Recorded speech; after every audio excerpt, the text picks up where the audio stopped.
This is the Emergency Medical Minute, sponsored by Mile High Ambulance.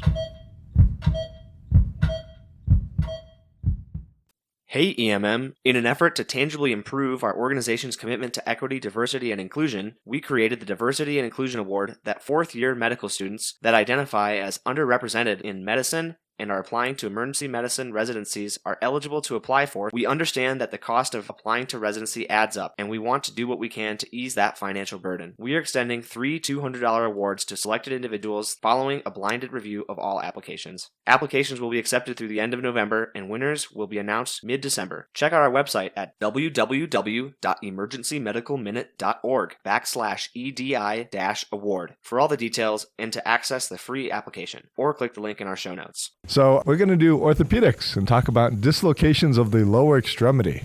Okay, so these are things that we see often, but often I think we lack kind of that foresight to say, okay, well, what's really important here? And it's stuff that all of us should really know. So let's start with the largest joint, which is the hip joint. Right? So we often see these in high mechanism injuries, like a car dash that goes into your knee, or in old people who've had hip surgery in the past. So a lot of these we see are people who've had their hip surgery and then they've bent over the wrong way and their hip pops out the back. And that's the big mechanism to talk with people after they have a hip that becomes dislocated, is you want to be really careful about this, about bending forward at your hip, because that's when oftentimes those dislocations happen. In terms of people who have those surgeries, it's usually within the first 3 months because they don't have a mature scar. Okay. Then otherwise it's usually high mechanism. So what's the most important thing that happens if someone dislocates their hip? What's kind of the long-term outcome that we really want to prevent? It happening again obviously sucks. But what we really worry about is the hip has really crappy blood supply. So anytime you dislocate a hip, that femoral head oftentimes starts getting poor blood supply or no blood supply.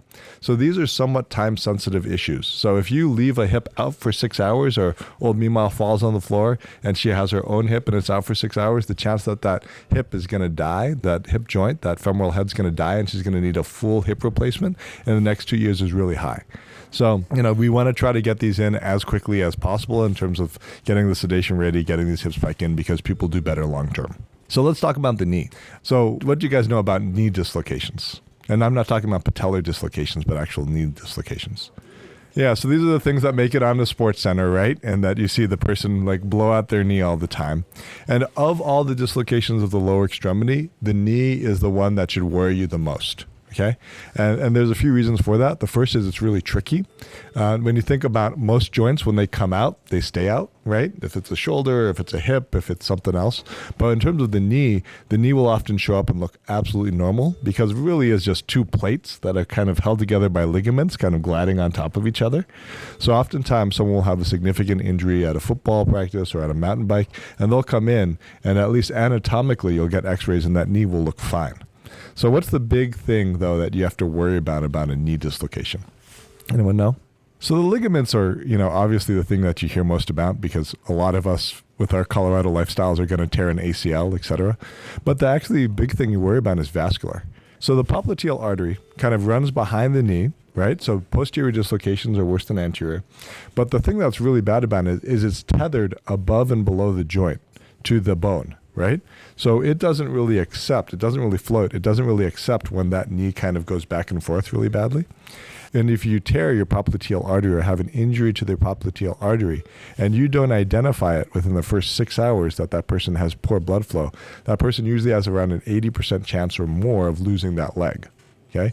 So that's like a really, really big oh crap. So always be suspicious of knee injuries, especially if a person says, okay, well, it was unstable, I couldn't walk on it, etc. It's really on us to get that shoe off and do a really good neurovascular exam, and then to have a high suspicion whenever there's a significant mechanism to get a CTA and look at the popliteal artery, because the ramifications of missing this injury are really significant. So the last thing is the one we probably see the most, which is ankle dislocations, right? So with ankle dislocations, again, it's very common, and usually the ankle dislocates and you have fractures associated with it. So trimalleolar fractures. The big thing with ankle dislocations that's a long-term complication is if you have kind of that really gnarly looking dislocation where the ankle's all the way to the side and it's not an open fracture, you can still have that skin die over it just because of that pressure. Okay. Well, obviously neurovascular exams, but here's the big thing with ankle dislocations that I've changed in my practice over the last 3 years, is I don't think you should be putting any of those patients to sleep. If you've worked with me and we've had one of these, hematoma blocks for these are amazing. It's the easiest reduction in the world, right? You literally just pull on it for a second and the ankle's back in place. This is not a complicated procedure. And usually you can get away with the dose of an opiate, NSAID, Tylenol, and just a good hematoma block. And then you can save the rigmarole of getting respiratory down here in the 20, 30 minutes it sucks up of nursing time to actually be in there for full sedation. So, if it's ever working with me, you can ask, hey, could we get away with a hematoma block? You can ask the other providers too. I know a lot of us are growing more comfortable with those, but they're very, very good. And I have not had to sedate someone for a tri or bimalleolar in the last, I'd say, 3 years that I've been working. So, okay, cool.